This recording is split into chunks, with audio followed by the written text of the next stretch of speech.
Hi, Dave here, What Up Gaming. Gonna have a quick episode today. It's gonna be episode 348, almost 350. Anyone want to be a guest on episode 350? We've already had one guest that's been recorded. Just email us, contact@oneupgaming.co.uk, and we can discuss, see if your publicities wants to join with ours and see if we can get some recorded and get it done.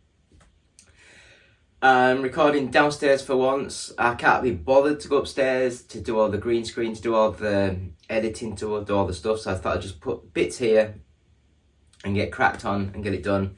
So if you can see, we have some hoodies, we have some children's baby grows, we have a blue One Up Gaming logo t-shirt, and the other side we have a red One Up Gaming t-shirt, we have a baseball cap with all of the team on,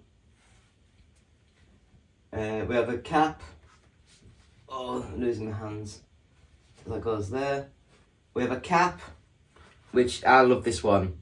It's got the signature of John Hare with Stay Sensible on. The new version of it, I think it'll look gorgeous.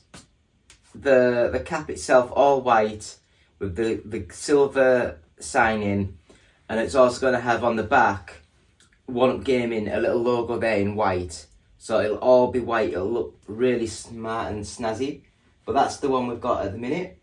We have these, I guess it's what you'd call a fisherman hat.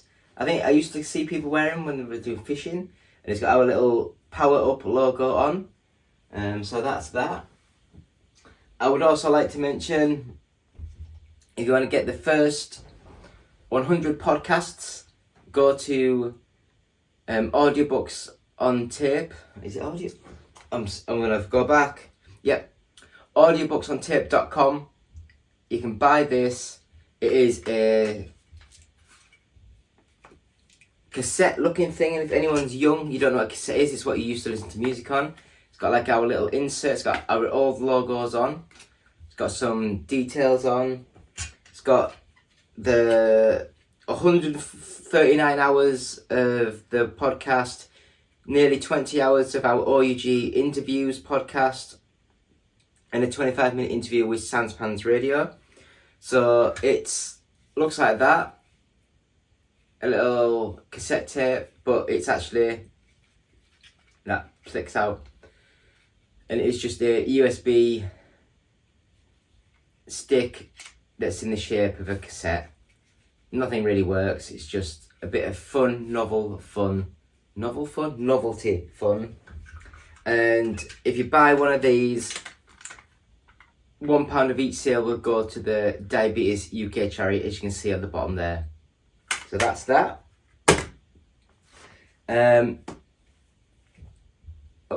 It's slightly opened, must have caught it on something. Evercade, I love the little console. Anyone that wants to have this, it's the Evercade Interplay Collection 2. All you need to do is subscribe to our YouTube channel and leave a comment on any video that just says Evercade, and we'll go through and we'll see about giving you this free of charge, just for saying thank you for subscribing. Like, share, all that stuff. If you know anyone that's got Evercade that might want this for free. It's got Claymates, Earthworm Jim 2, Clay Fighter 2, Prehistoric Man, Rad Gravity, and the Braining. Is it the Braining or I think it's the Brainies. It's, you can't see, but it's got like lightning, a lightning effect right where the writing is, and I can't read it. I literally just cannot read it. But right at the top there, it says the Brainies. Here we go, the Brainies. Subscribe, leave comment, Evercade on any video. Thank you for that. And we also have a t-shirt to give away. It's one of our One Up Gaming podcast team t-shirts. I believe it's in large. So if you want one of these, just again subscribe to the YouTube channel, and on any video leave the comment t-shirt, and we'll be giving some of them away. And Lastly, we have a load of Steam codes to give away. Maybe some PlayStation 4 codes as well. So all you need to do, again, subscribe to the YouTube channel and leave a comment on any video that just says PC, and we'll go through these and we'll give some codes away as soon as we can. So as I say, episode 348 of the One Up Game podcast, and me, David. Please go to our website, oneupgaming.co.uk. Check out our news, it's mainly reviews on there. Maybe a couple of previews, but mainly reviews. Sponsored as always by Games Inspired Music.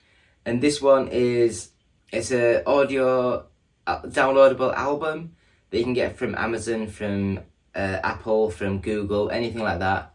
And it's got 26 pieces of music, some songs on there, and 20% of each sale will go to the Child's Play charity.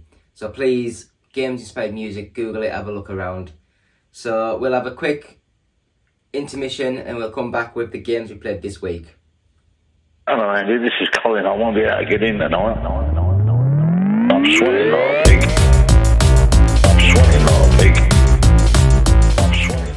Hi, still David here, still One Up Gaming, still episode 348 of the One Up Game podcast. If you watch through the intro, you'll have seen me go through our hoodies, the baby grows, t-shirts, hats. I forgot to mention, and I don't know if you can see it, but we do have a little cup with the One Up Gaming logo on. The newer versions have slightly changed. I think it's all red on the inside now. Red handle, and the logo is actually more on that side. On that side. So when you're drinking, you see the logo mainly on there. But that's the print of the cups. Put that there. So yeah, into the games that we've been doing this week. So as last week, I think I mentioned Boosteroid. They sent me an email and they weren't happy with some of the stuff I was doing. So I won't go into the details of that, but I took the videos down, I've deleted the videos.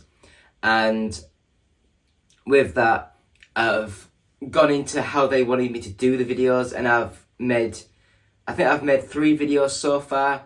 One video's up, one video's ready to go up, and one video I have to put a bit of a talky talk at the beginning of it. But that'll be up soon. So Boosteroid, I'm still saying it's an amazing service. I love how it works. If I could work out how to join up my other sort of like services with it, I might be able to get more out of it, because at the moment I've only got the Steam account associated with it, so it loads up my Steam account. But great service, amazing, great value, I'd recommend it. So into the games that we've played. The first one was Lego City Undercover, and I don't know why I do this to myself, because there's not been one Lego based sort of game that Telltale have made that I've actually enjoyed. They're all really basic, really simple, and I just don't like them. I'm not a massive Star Wars fan, so I never got the, oh my god, it's Star Wars with Lego, yay. I just felt it was a really cheap, nasty game that was just basic, and I didn't like how it controlled. So this one is more like a very simple Grand Theft Auto sort of game. A little bit more open world when you get into a car and can drive around. It's still functionally very basic. The graphics aren't great. If you're a kid, I guess it's okay. It plays nice.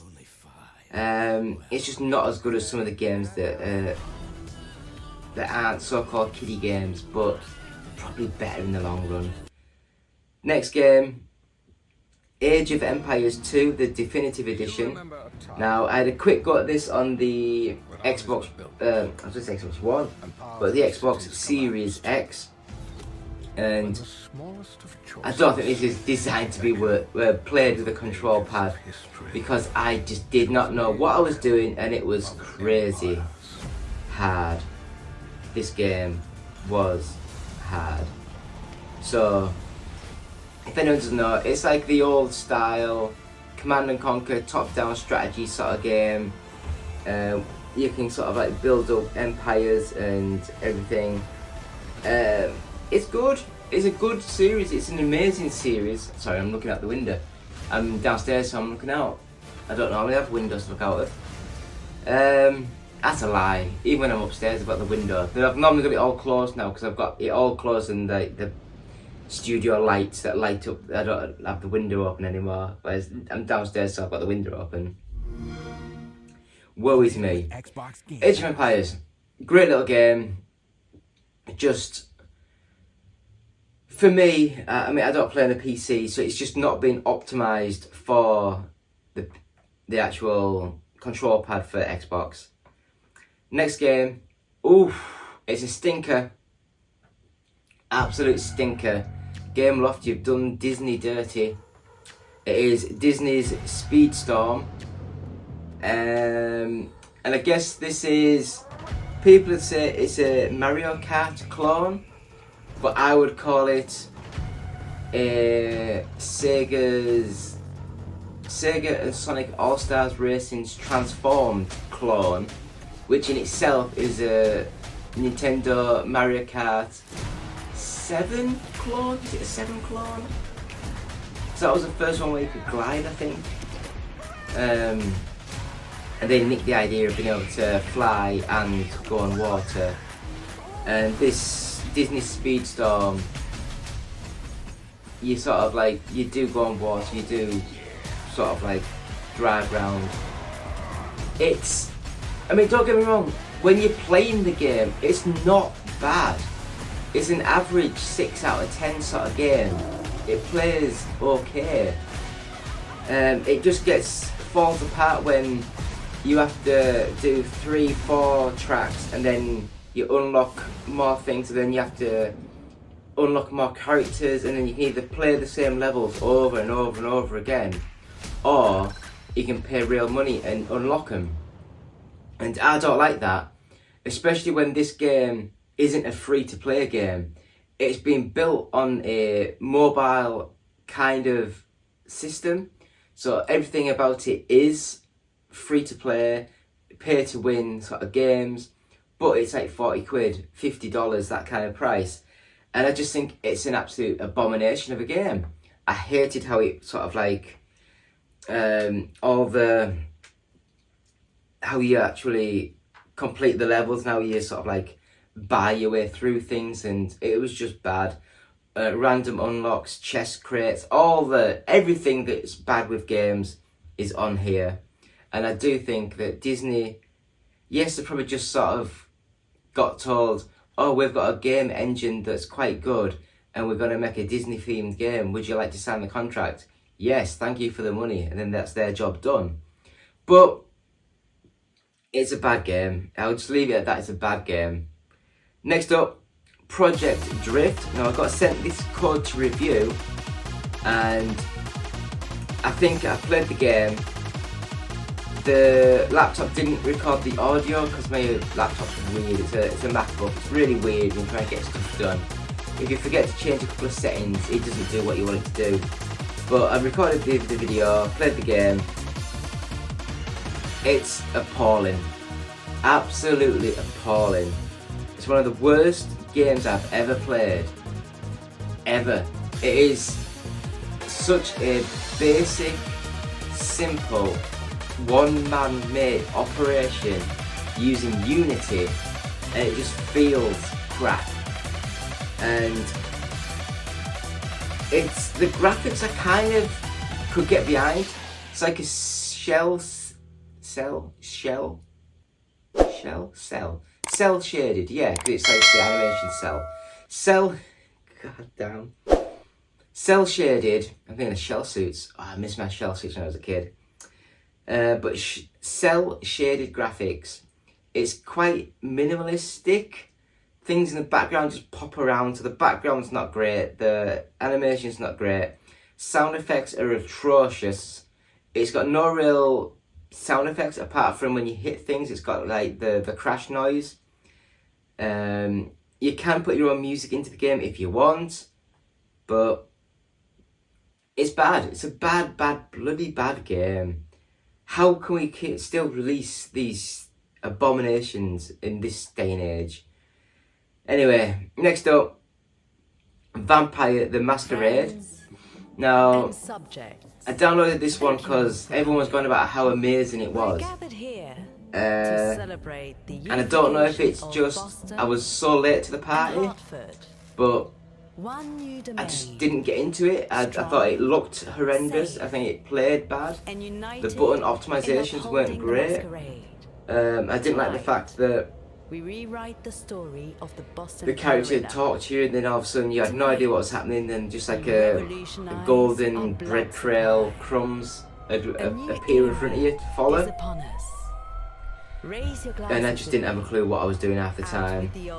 But yeah, as I say, graphically it looks basic. It looks older than it actually is.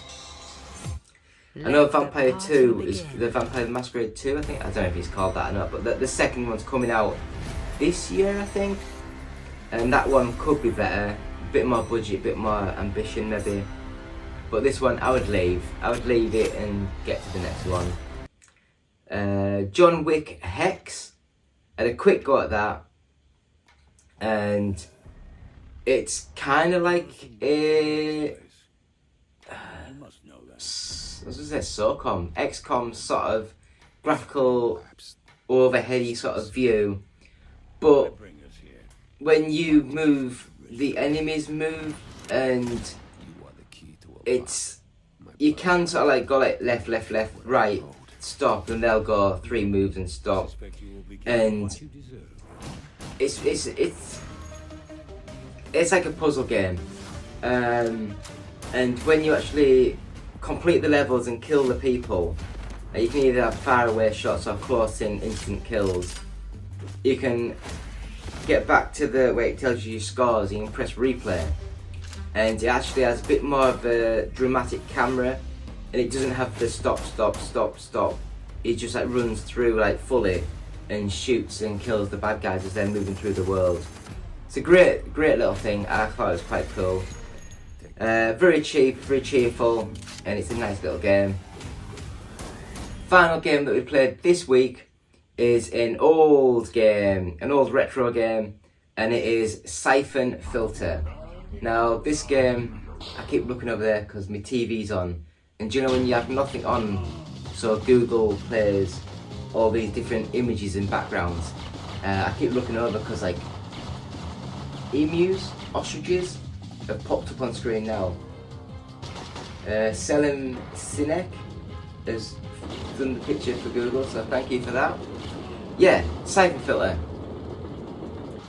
I remember back in 99, 98, 99, that time of year, when it originally first came out, and I absolutely adored the game. Really adored the game. Going back to it now, I do like the graphics. I think they've got some weird custom engine where it's got like a filter on where it like blends, so it's not as blurry and weird. I love the faces. I think the faces look amazing. I wish they could bring back this tech. It looks like a flat shaded 3D polygon head, and it's got like eyes, nose and mouth that looks like it's properly being animated, and it's weird, but it looks amazing. I love it. Strange little game, but again, these old games, they were made in when there weren't analog controls, there weren't 3D sticks. They didn't have a clue what they were doing really with the 3D world and settings. So again, it's very much like the Resident Evil style controls, where you push up to move forward, left and right, and then you can also press the triggers, I think it is, to sort of like rotate and move. It's a weird one. I think you can put stick controls on, but again, because nice waterfall. Sulin Kjar, thank you for that picture. It's really nice. But because they weren't really working in the 3D space for that long at this point, the controls and optimizations are not the best, and it hampers the game when you're trying to play it. It really does. Which is a shame, because some of these old games, I'm very into my Sega Saturn style early 3D, PlayStation early 3D games. Very pixelated, very boxy, just amazing. Slow down like you wouldn't believe, like 3 frames a second, but it was the charm of the games at the time. It was amazing. So that's the games we've been playing this week. We have a review up on the website, so check out oneupgaming.co.uk and the YouTube channel. It's called Suffer the Night, so have a look over that. We also have our Gran Turismo 7 series up every Monday. Ridge Racer 6 series might be on a Thursday. I'm trying to do the Boost Ride series. I think that might be every Wednesday. Yeah, so that's basically what we've been playing this week. So we'll have a quick break. We'll be back with this week's news. So thank you. See you soon.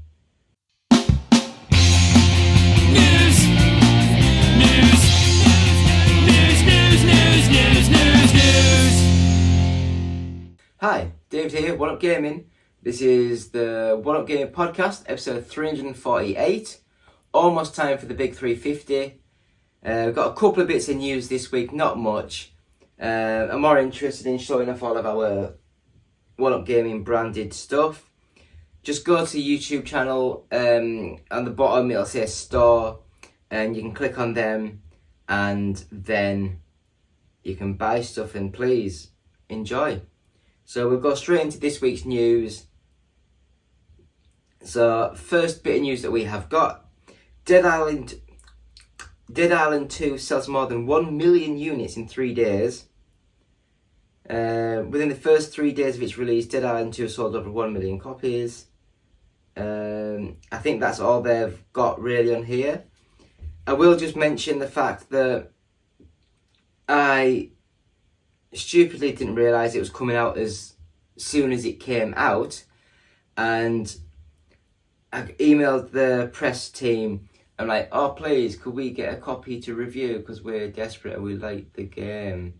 And they just emailed back saying they're very sorry, but they were shocked and amazed at the requests for reviews for the game and how well the game has actually done.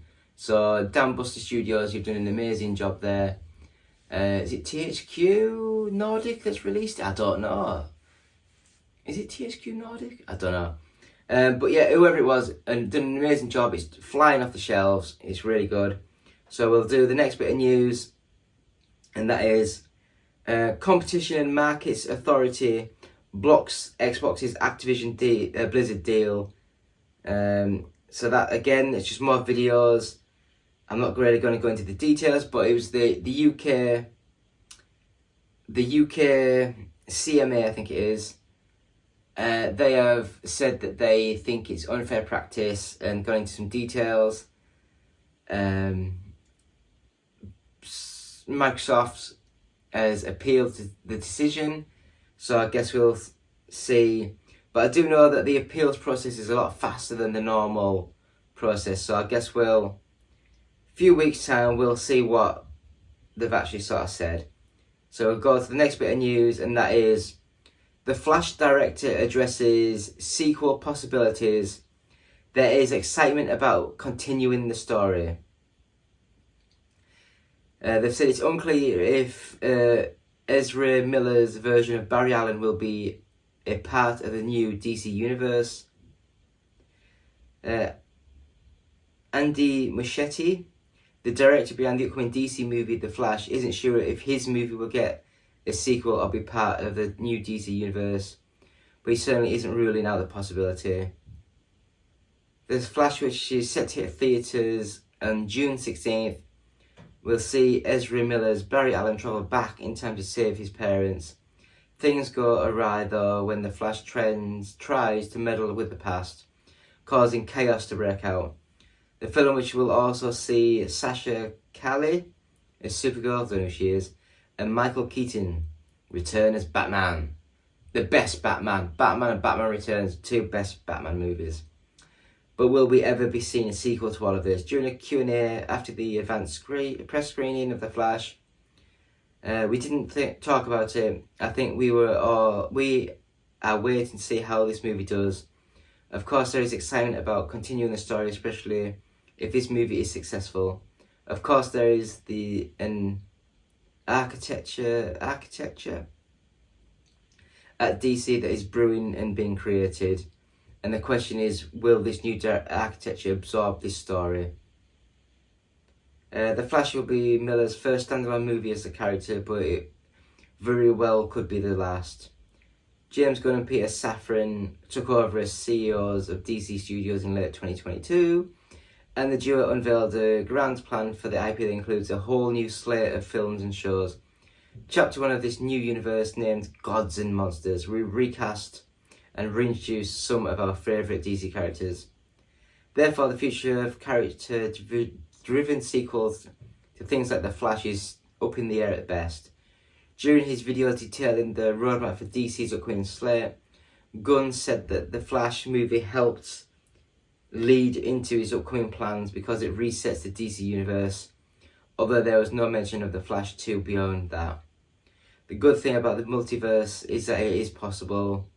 The multiverse allows all of these different worlds to coexist and to interact. So hopefully, yes, we don't know yet.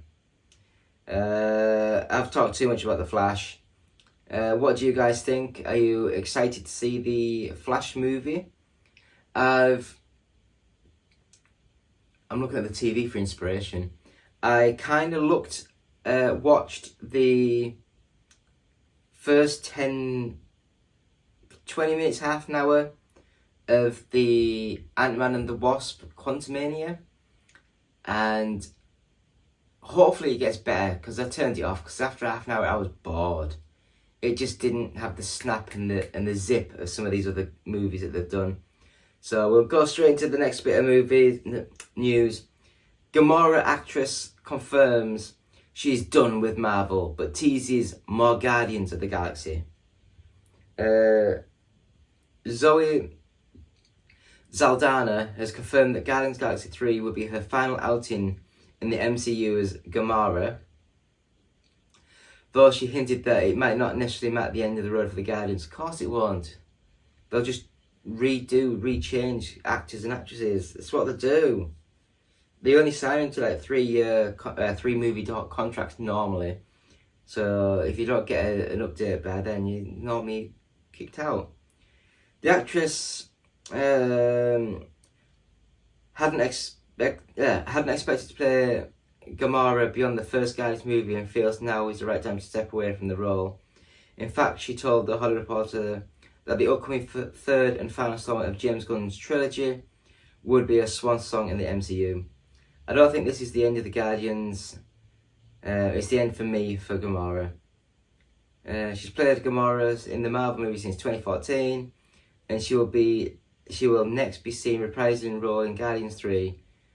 Thanks James for just his time, his patience and his guidance and his friendship on her last day filming with the Guardians and cast crew. Dave Bautista shared a similar sentiment over Guardian's role earlier this year, expressing a desire to move to a more dramatic roles after his tenure of Drax ends. He noted that he and his co-star signed up for the trilogy and that Gunn had crafted the perfect exit for the current team. Gunn has also said that this is the last time we will see his team of Guardians together. This is the end for us, he told Deadline last year. I just want to be true to the characters, I want to be true to the story, and I want to give people the wrap-up they deserve for the story. Yeah. So the new Guardians movie will be coming out in a month or so, I'd have a guess. So that's pretty cool. I mean, I did like the Guardians movies. I thought the Guardians ones were some of the better Marvel movies. But I guess we'll have to wait and see. So the next bit of news, Beetlejuice 2 is officially in development at Warner Brothers. Beetlejuice 2 is officially in development. A sizzle reel of logos briefly showed off the film at the Warner Brothers Discovery Showcase at CinemaCon 2023. Fans of the Tim Burton classic have been hoping for a sequel since 1988. Fun fact, it was the first movie I watched on Sky when we got Sky installed. My mum hated it because back then, when we first got it, there was Sky 1 up until 7 o'clock at night, I think it was, or 8 o'clock at night. Then it changed to the movie channel, so you got a couple of movies before it went off air. And Tim Burton's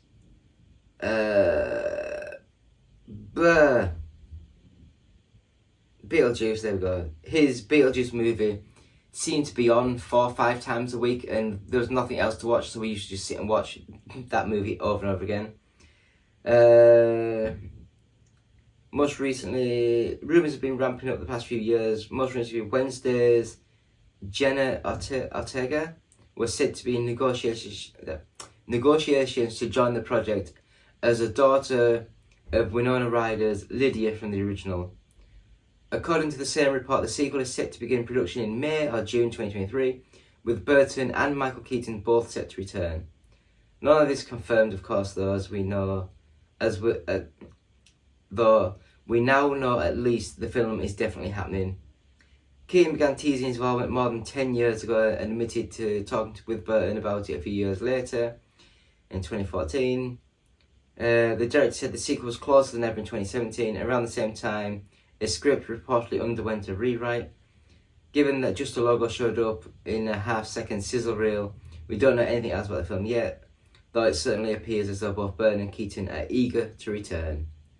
So that is that. And then the last bit of news that I've got here is, after I scratch my ear, Nintendo confirmed its return to Gamescom in 2023. Gamescom organisers has confirmed that Nintendo will be returning to exhibit at the 2023 event following a 4-year absence. We are excited to announce that Nintendo will be exhibiting at Gamescom 2023. Blah blah blah blah blah. Yeah, so after E3's cancellation in March, however, no one knows whether Nintendo will show up. Blah blah blah. Yeah, so Nintendo, they're coming to Gamescom. So Nintendo are in Europe towards the end of the year. Big shock, whoop whoop. So I guess we'll go through this week's top 40 the top 40 charts. So number 40, Marvel Spider-Man Miles Morales, Saints Row, Red Dead Redemption 2, Pokemon Legends Arceus, Super Smash Bros. Ultimate. Number 35 is Mario plus Rabbids Kingdom Battle, Grand Theft Auto The Trilogy The Definitive Edition, Kirby's Return to Dreamland Deluxe, NBA 2K23, Kirby in the Forgotten Land. I don't know which one's the new one and which one's the old one. Number 30 is Crash Bandicoot N. Sane Trilogy, Metroid Prime Remastered, Just Dance 2023 Edition, Gran Turismo 7, Luigi's Mansion 3, EA Sports PGA Tour, Splatoon 3, Mario plus Rabbids Sparks of Hope, Pokemon Scarlet, Pokemon? Mario Party Superstars. Number 20, Lego Star Wars The Skywalker Saga, WWE 2K23, The Legend of Zelda Breath of the Wild, I was going to say Legend of Wrestling, Pokemon Violet, Grand Theft Auto 5, Animal Crossing New Horizons at 15, Super Mario 3D World plus Bowser's Fury, Nintendo Switch Sports, Call of Duty Modern Warfare 2, New Super Mario Bros. U Deluxe, and the top 10. So number 10, God of War Ragnarok. Number 9, Minecraft. Number 8, Resident Evil 4. Number 7, Hogwarts Legacy. Number 6, Super Mario Odyssey. Number 5, FIFA 23. Number 4, Mario Kart 8 Deluxe. Number 3, Advance Wars 1 and 2 Reboot Camp. Number 2, Minecraft Legends. And at number 1, brand new in from Deep Silver, Dead Island 2. And that is thank you to Games Press with their GFK Entertainment software charts, all formats. So thank you to them. And that, my friends, is episode 400. I keep saying 400. Even in the interview I did 400. 348 of the One Up Gaming podcast with me, Davids. Please go check out our website, oneupgaming.co.uk. Please go to our Patreon site, patreon.com/OUG. You can buy, I was going to say t-shirts like this, but no. t-shirts like these, hoodies, kiddie tops, cups, hats, things like this from our store. Just go to our YouTube channel and it's got a store on our features on the column, and you can go and buy things from there. Games inspired music is available now. 20% of each sale will go to the Child's Play charity. The Audiobooksontape.com of our first 100 podcasts is available now, and £1 of each sale will go to the Diabetes UK charity. So please follow us and subscribe to us on Facebook. Just search One Up Gaming. Our YouTube channel needs all the help and support we can get. So please subscribe, share, like, comment on all of our videos, or just anything that you can be bothered with. It really helps with us, and we're eternally grateful for that. So please do that. You can watch us live at twitch.tv/OUGofficial. If you want to tweet us, it's at OUGofficial, and email us any questions at contact@oneupgaming.co.uk. If you're watching this, again, just subscribe to us and like us. If you're listening to this on a podcast, then just subscribe to us, give positive feedback. It really helps with rankings and all that kind of gubbins. But yeah, that is it. Episode 348 of the One Up Game podcast with me, David. Thank you. Goodbye.